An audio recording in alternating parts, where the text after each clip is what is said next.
ዘፍኖ ከሽፍቶች ያመለጠ ኢትዮጵያ ውስጥ ድንቅ ዘፋኝ እንዳለ ታውቃላችሁ? ዛሬ እሱን ታሪክ እነግራቸዋለሁ። ይህ ሰው ሁሌም በየፕሮግራሜ ሁሌም በጠየም ብዕር ቤት ጠፍቶ አያውቅም። ቤተኛም ጭምር ነው። ድምፃዊ ጥላሁን ገሰሰ። ዛሬም ስለሱ አንድ ያስገረመኝን ነገር ላውጋችሁ ነው ብቅ ያልኩት። እንግዲህ ወቅቱ 1980ዎች ውስጥ እንደሆነ ይነገራል።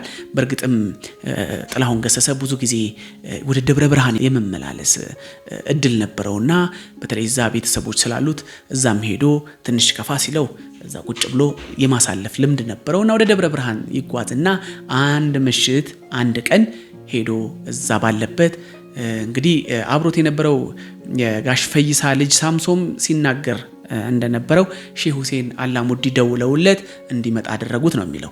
በእርግጥ የጥላሁን ህይወትና ስራዎች በሚለው መጽሐፍ ውስጥ መሐመድ ዘካሪያስ እንደጻፈው ከሆነ ግን ለምን እንደተመለሰ እዛ ላይ ብዙ አያብራራም። እናም አንድ ቀን ምሽት 12 ሰዓት ላይ ወደ አዲስ አበባ ተመልሼ መሄድ አለብኝ ይላል። በጣም እናንዬ የምንላት እናታችን እንዴ ከመሸ እንዴት ወደ አዲስ አበባ ትጓዛለህ? ነገ በጠዋት ማልዳችሁ አረፍ ብለህ አድረህ አትሄድም ወይ የሚል እናታዊ ምክርና ሐሳብ ያቀርቡለታል። አይ ጥላሁንም ምን እንሆናለን ብለሽ ነው? ያው ምሽቱም ቢሆን ሀገራችን አይደለም ወይ? ምንም አንሆንም በጊዜ እንደርሳለን በሚል አምሽቶ ከደብረ ብርሃን ጉዞ ወደ አዲስ አበባ ማድረግ ይጀምራሉ። እንግዲህ ጉዞ እያደረጉ ባለ ሰዓት ድንገት አለፍ እንዳሉ መሃል ላይ ነው ደብረ ብርሃን ለቀው ወጣ እንዳሉ እንግዲህ ያው በዘመኑም ትንሽ ጫካ ይበዛ እንደነበር ታውቁት የለ አካባቢ ላይ እና ከጫካው መሃል ላይ ድንገት ቀና ሲሉ መንገድ ተዘጋግቶ በጊዜም ጨላልሞ ስለነበረ ጉቶ ድንጋይና እንጨት አስፓልቱን ዘግቶት ያገኛሉ። እንዴት አድርገው ይለፉ? አማራጭ ስላልነበራቸው ይቆማል ማለት ነው። በጣም የሚገርመው ቆመው ገና በር እንደከፈቱ ከግራ ከቀኝ ፈጣን የሆኑ ሽፍቶች ያገኟቸውና ምን ይላቸዋል? ያላችሁን አውጡ አለዛ እዚሁ ነው እናስቀራችሁ በሚል ቆጣ ይላሉ። የሽፍቶች አለቃ ይመጣል።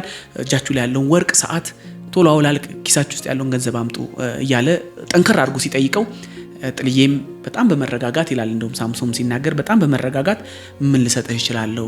ባይሆን ይህን ገንዘብ ከምሰጥህ አንድ ተፈጥሮ የሰጠችኝ ነገር አለ እሱን ልሰጥህ ሲል ትቀልዳለህ እንዴ ብሎ ሽፍታው መሳሪያውን በማቀባበል ቶሎ በሉ እያለ በሚናገርበት ሰዓት ጥላሁን በመረጋጋት አንድ ዘፈን ይዘፍናል። ያው ዘፈኑም በወቅቱ ለኢትዮጵያውያን አንገቱ ታርዶ ከተመለሰ በኋላ ያወጣውና ኢትዮጵያንን ሕዝብን ለማመስገን የዘፈነው ዘፈን ስለነበረ ያንን ሙዚቃ ከፍ አድርጎ ሲዘፍን ሽፍቶቹ ድንግጥ ብለው ራቅ ብለው ያዩታል። ጥላሁንም ተረጋግቶ መዝፈኑን ሲቀጥል እንዴ ጋሽ ጥሌ እንዳይሆን ይላል የሽፍቶቹ መሪ። አዎ ጥላሁን ነኝ። እንዴ ጥልዬ አንተን ነው ያስቆም ነው በማለት እጅግ በጣም በመደንገጥ